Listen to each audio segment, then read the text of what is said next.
SSTVಯಲ್ಲಿ ಜಾಹೀರಾತು ನೀಡಲು ಈ ನಂಬರಿಗೆ ಸಂಪರ್ಕಿಸಿ. ನಿನ್ನೆ ರಾತ್ರಿ ಸುಮಾರು 10-20 ಗಂಟೆ ಸುಮಾರಿಗೆ ಮಹಾಲಕ್ಷ್ಮಿ ಲೇಔಟ್ ಪೊಲೀಸ್ ಠಾಣೆಯಲ್ಲಿ ಒಂದು ಕೊಲೆ ಪ್ರಕರಣ ದಾಖಲಾಗಿದೆ.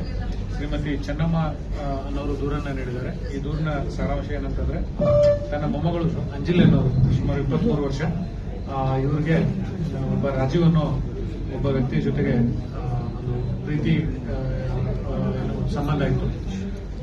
ಆ ನಿಟ್ಟಿನಲ್ಲಿ ನಿನ್ನೆ ಬೇಸಿಕಲಿ ಕೆಪಿ ಅಗ್ರಹಾರ ವ್ಯಾಪ್ತಿಯವರು ನಿನ್ನೆ ಒಂದು ಸಾಯಂಕಾಲ ಇವ್ರನ್ನ ಈ ಒಂದು ಅಂಜಲಿ ಅನ್ನೋರನ್ನ ಕರ್ಕೊಂಡು ಬಂದು ಸ್ಟ್ಯಾಬಿಂಗ್ ಮಾಡಿ ಕೊಲೆ ಮಾಡಿದ್ದಾರೆ ಅಂತ ಒಂದು ದೂರನ್ನು ಕೊಟ್ಟಿದ್ದಾರೆ. ಆ ದೂರಿನ ಅನ್ವಯ ಮಹಾಲಕ್ಷ್ಮಿ ಲೇಔಟ್ ಪೊಲೀಸ್ ಠಾಣೆ ಅಪರಾಧ ಕ್ರಮಾಂಕ 168/2026 ಅಂತ ಪ್ರಕರಣ ದಾಖಲಿಸಿಕೊಂಡು ತನಿಖೆ ಕೈಗೊಳ್ತಾ ಇದ್ದೀವಿ ಮತ್ತು ಆರೋಪಿ ರಾಜೀವ್ನನ್ನು ಕೂಡ ನಾವು ವಶಕ್ಕೆ ಪಡೆದುಕೊಂಡು ಮುಂದಿನ ತನಿಖೆಯನ್ನು ಕೈಗೊಂಡಿದ್ದೀವಿ. ಸರ್, ಎಷ್ಟು ದಿನದಿಂದ ಪರ್ಚೇಸ್ ಆಗಿ ಅಂಜಲಿ ಮತ್ತು ರಾಜೀವ್?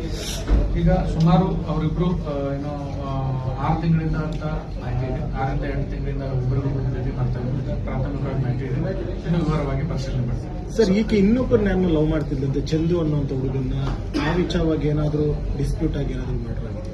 ಇನ್ನೂ ತನಿಖೆಯಲ್ಲಿದೆ. ಪ್ರಾಥಮಿಕ ಹಂತದಲ್ಲಿ ಏನು ಹೇಳಲಿಕ್ಕಾಗೋದಿಲ್ಲ.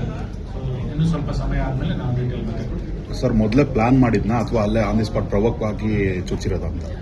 ಈಗ ಅದು ನೋಡಿದ್ರೆ ಸಡನ್ ಅಂದ್ರೆ ಅಲ್ಲಿ ಬಂದ ಮೇಲೆ ಇನ್ಸಿಡೆಂಟ್ ಆಗಿದೆ ಅಂತ ನಮಗೆ ಅನ್ಸುತ್ತೆ. ಕರ್ಕೊಂಡು ಬಂದದ್ದು ಅದನ್ನೆಲ್ಲ ಡೀಟೇಲ್ ಆಗಿ ನಾವು ಏನು ವೆರಿಫೈ ಮಾಡ್ತಾ ಇದ್ವಿ, ಕ್ಯಾಮ್ರಾಸ್ ಎಲ್ಲ ವೆರಿಫೈ ಮಾಡ್ತಾ ಇದ್ವಿ. ಅವಾಗ ನಮ್ಗೆ ಕರೆಕ್ಟ್ ಆಗಿ ಗೊತ್ತಾಗ್ತದೆ ಪ್ರಿಪೇರ್ಡ್ ಇತ್ತ ಹೇಗಾಗಿದೆ ಅಂತ ನಾವು ಮಾಹಿತಿ ಸಿಗ್ತೀವಿ. ಆರೋಪಿ ಬೇಸಿಕಲಿ ಇವನು ಕೆಪಿ ಅಗ್ರಹಾರ ಲಿಮಿಟ್ಸ್ ಅವನೇ. ಇತ್ತೀಚೆಗೆ ಬಂದು ರಾಜಗೋಪಾಲ್ ನಗರ ಪೊಲೀಸ್ ಠಾಣೆ ಲಗ್ಗೇರಿ ಅಲ್ಲಿ ವಾಸ ಮಾಡ್ತಾ ಇದ್ದಾರೆ.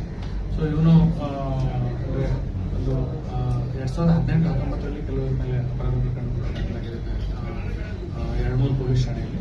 ಸೊ ಆ ನಿಟ್ಟಿನಲ್ಲಿ ಕೂಡ ನಾವು ಪರಿಶೀಲಿಸಿದ್ದೇವೆ. Okay sir.